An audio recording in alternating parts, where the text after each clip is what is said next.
Poppy. It might look like it's related to a zebra, but actually it is the closest relative to the giraffe. Here on your left-hand side, you're going to see those tan-colored animals. Those are greater kudu, some of the taller of the antelope of the forest. They can be about 5 feet tall just at their shoulders. They can jump straight up into the air about 8 feet. These rust-colored animals here with the horns, these are bongo. Bongo are nicknamed the ghosts of the forest. They are rarely ever seen and rarely ever heard. Their horns are tilted backwards, and that helps them move soundlessly through the tangled underbrush of the forest. Now already we've seen those 3 animals with incredible stripes on their bodies. That's going to help as a natural form of camouflage to keep them hidden from predators in between the bushes and the plants.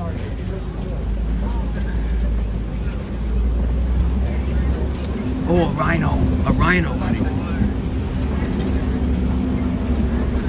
Oh, look at the rhino behind Coming up him. on our left-hand side here on top of the hill, you're going to see a black rhino. Black rhinos can weigh up to about 3,000 pounds. Their ears are cone-shaped, which means they've got excellent hearing. They also have a pointed upper lip, and that's going to help them to be really awesome foragers here in the forest. They're going to pick off the different leaves and branches from plants and grass off the ground. See, they're pretty solitary animals. They like to spend the majority of their time by themselves, unlike other types of rhinos who like to hang out in groups, and they're going to be out on the savanna. Now, because most of the plant life here is used for protection and also a natural food source, it's really important that we reduce, reuse, recycle as many paper products as possible. It's not only going to help protect local forests where you live, but forests all around the world, like here in the Little Attari Forest. As we exit the forest here, we are getting a lot closer to the Safi River. The Safi River is home to a lot of aquatic animals. They like to hang out just below the surface of the water and along the banks of the river as well. So we are going to keep an eye out for some of those as we continue on up ahead here.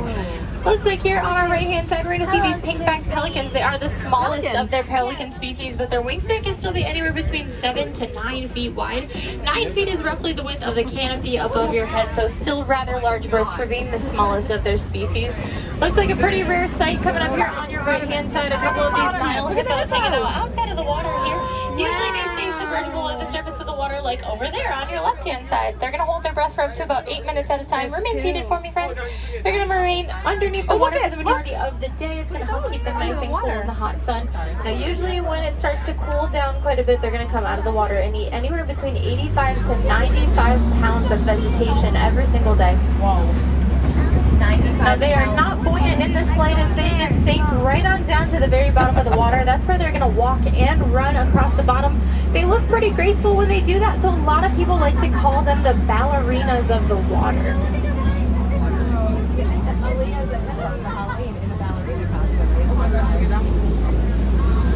I mean, look at that ladder As we up come there. around the corner here, we're headed on into crocodile territory, and if you keep your eyes over here to the left-hand side of the truck, that's where they're all going to be. Now, Nile crocodiles are some pretty strong and amazing animals. They're known for their incredible bite force, but they can also be very gentle and maternal. They like to roll their eggs around in their mouth, and that's going to help promote really healthy hatching for their babies. Now, you can tell the difference between an alligator and a crocodile just by looking at their mouths. When an alligator closes its mouth, you can't see any of its teeth, but for crocodiles, their toothy grin will poke out from their jaws. As we get further away from the riverside here, you're going to start to notice that a lot of the dense vegetation is going to start to thin out. There won't be as many plants or bushes along the ground, and the canopies of the trees are going to go up really high into the sky. That's because we are getting a lot closer to the African savanna. And this might actually be the moment that most of you guys have been waiting for. The savanna is home to some of the most famous animals in all of Africa. Animals like giraffes and zebras, elephants and lions. So we're going to keep an eye out for a few of those as we continue on ahead here. Now, the savanna does host millions of migratory animals every single year. And as they move on through the savanna, they play a very, very important role in the ecosystem.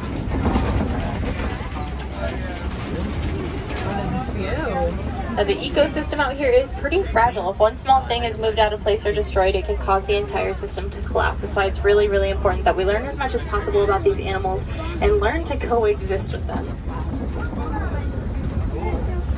So Some of the first couple animals that we're going to see coming up here on our right-hand side are some Ankoli cattle, sometimes referred to as Watusi cattle after the tribe that first domesticated them.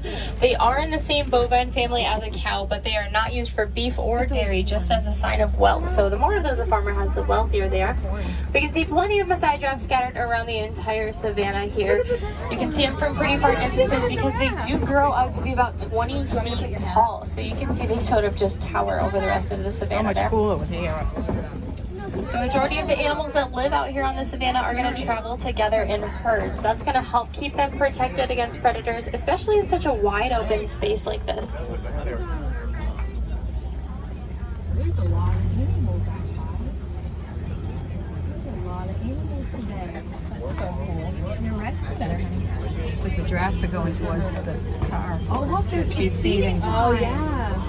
Now here on your left is where you're going to see a few of those predators. Now these are African painted dogs. They are much different than hyenas. African painted dogs are in the exact same canine family as your dog at home. These guys are the most successful hunters in all of Africa. They're going to chase down their prey together as a pack until their prey gives out of exhaustion, giving them a 90% success rate when they go hunting. Now, if you compare that to another bigger predator like a lion, lions only have a 25% success rate. So these guys are definitely the best at their jobs. Wow.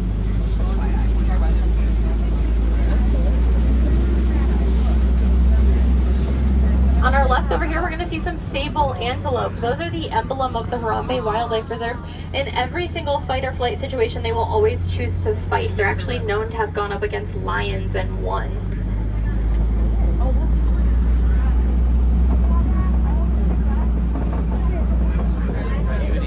They're all going to the food. Yeah, they're ready.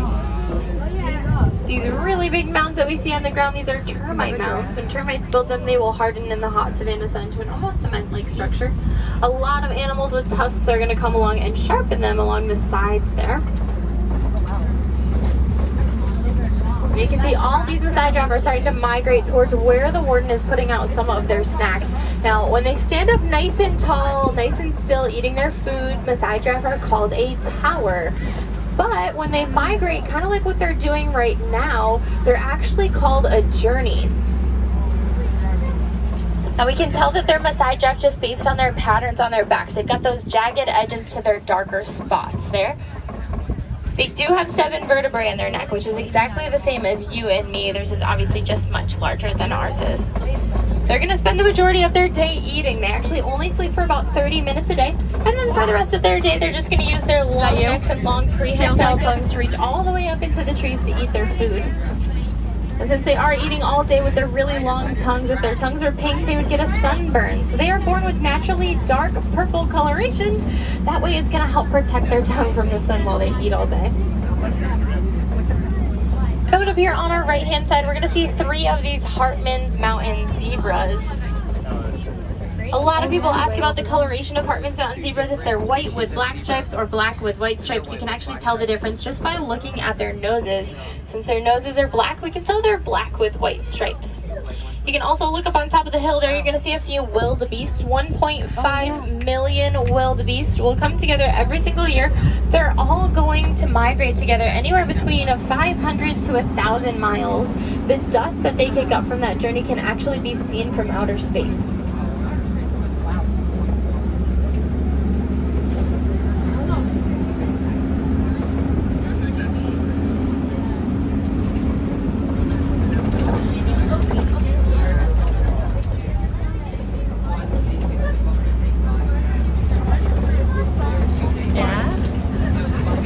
A lot of the trees in this area have been toppled over, which is a really good indication that we are headed on into some elephant country here.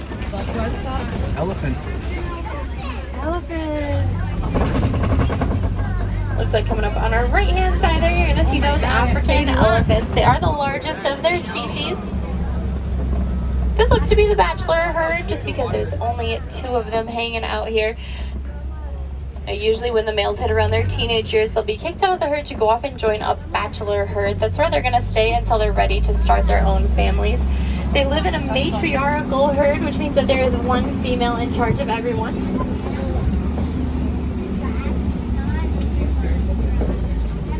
Oh, look at it. Wow. Now looks like these guys over here are pretty warm. They're gonna fan themselves with their ears. That'll cool down their entire body by about 15 degrees. We're gonna continue up ahead here, keeping an eye out for the rest of the herd. They're gonna follow the matriarch around the entire savanna to try and find the best spot to cool off out here. The matriarch of any herd, she's got an amazing memory. She can remember where all the best watering holes are, even if she hasn't been there since she was a little girl.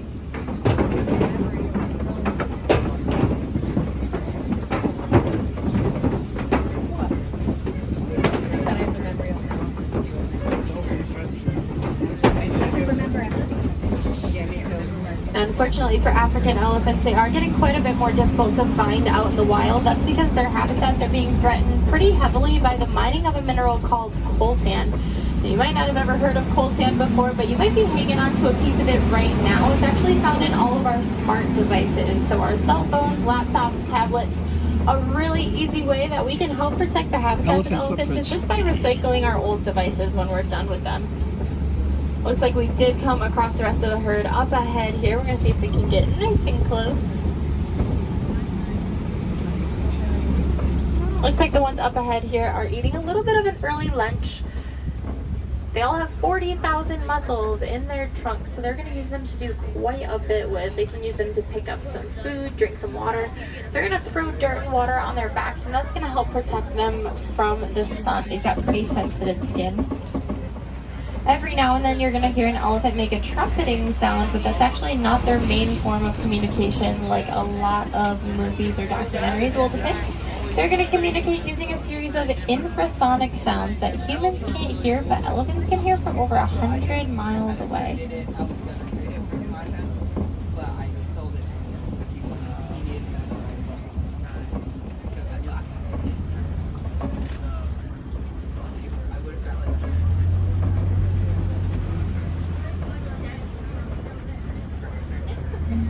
In this area we can see quite a few of these crazy looking trees that look like they've been planted upside down. These are baobab trees.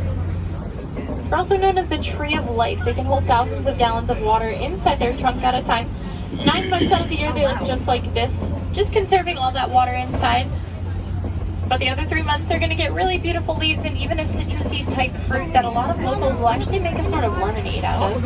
You can tell in this area especially quite a bit of their bark has been chewed off by those elephants.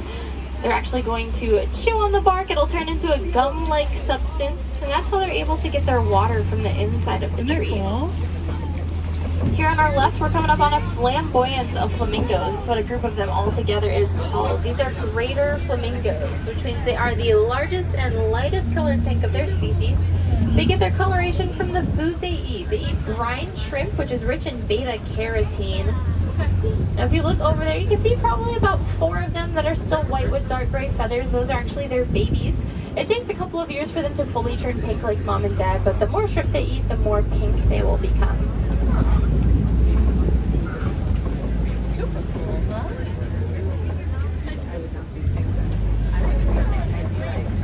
Red from pasta, white from bread.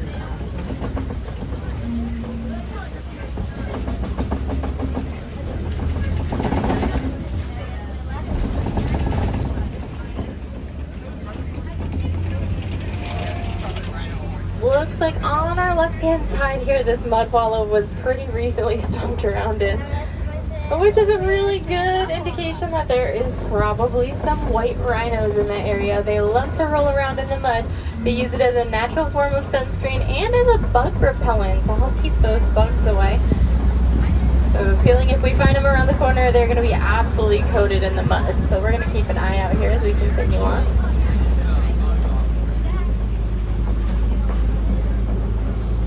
Looks like just through the trees here, actually. One of them is taking a nap up on top of the hill there. Now, they're not named for their coloration. They're just named from the mistranslation of the Afrikaans word "weit," meaning wide, and that's in reference to their jaws. They've got really wide, square jaws. These guys weigh up to about 5,000 pounds. They've got cone-shaped ears just like the black rhino, and it does make up for a little bit of a lack of good eyesight, but they do have square jaws as opposed to the pointed jaw of the black rhino here. If we look over on our left-hand side, we are going to be able to see a few of the world's fastest mammals hanging out over here. Just in this first portion here, you can see one stalking around over there. There's a cheetah hanging out, and a couple of them hanging out all the way in the back there. They do run 0 to 60 in 3 seconds, which is about how fast Rock and Roller Coaster is over at Hollywood Studios. They're pretty unique to other types of bigger cats. They don't use a roar or a meow to communicate. They actually use chups and chirps. So they kind of sound like little birds when they're talking to each other. But they are one of the only bigger cats that has the ability to purr. They're able to reach their really, really high speeds because they only weigh about 100 pounds each and their claws never fully retract. So they can use them sort of like soccer cleats to get a good grip on the ground as they run. As we come up around the corner here, these rocks are called Kopi rocks. Bigger predators are going to get an excellent vantage point from just up top there. If you look next to the very smallest rock on the very top of the rock formation, you can just barely see the face of that male lion. He's one of the residents that lives here. Now, I know the song says that the lion sleeps tonight, but actually, lions sleep during the day when the sun's up. They kind of conserve as much energy as possible because they have 20 times better eyesight at night. So they're going to sleep all day so they see better at night. The females are the hunters while the males stay back to protect the pride. Coming up on our left and right hand side of the truck here, a few of these ostriches. Looks like they are trying to nest here. Now these are the world's tallest land birds. They can't fly, but they're going to run about 40 miles per hour through the savannah. Their wings aren't useless. Even though they can't fly, they'll throw out a wing and turn on a dime, sort of like how a boat will use a rudder.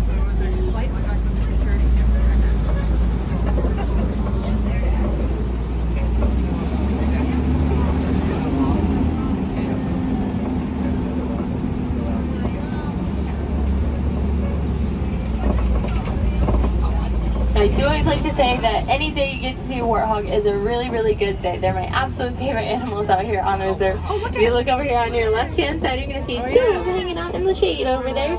Now, the most famous warthog that we all know is Pumbaa, right, from The Lion King. Now, Pumbaa in Swahili does mean foolish, but those guys are really, really smart. They're going to back themselves into their burrows at night, exposing their tusks.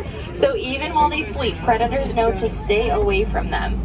Coming up on our right-hand side, a few more of those white rhinos, but also this bontebok. Now, he might actually be the only bontebok you get to see in your entire lifetime. There only used to be 20 of them left in the world. When a farmer found them and put a fence around them, he saved them from their near extinction.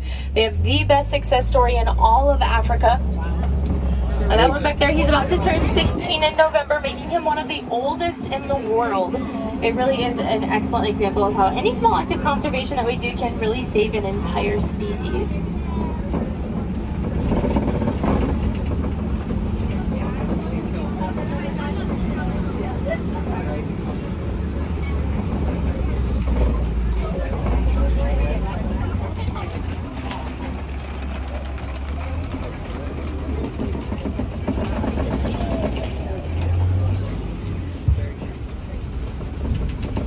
As we come through here, we're entering on into the Magadi Glen, and this is where the warden has set up her post.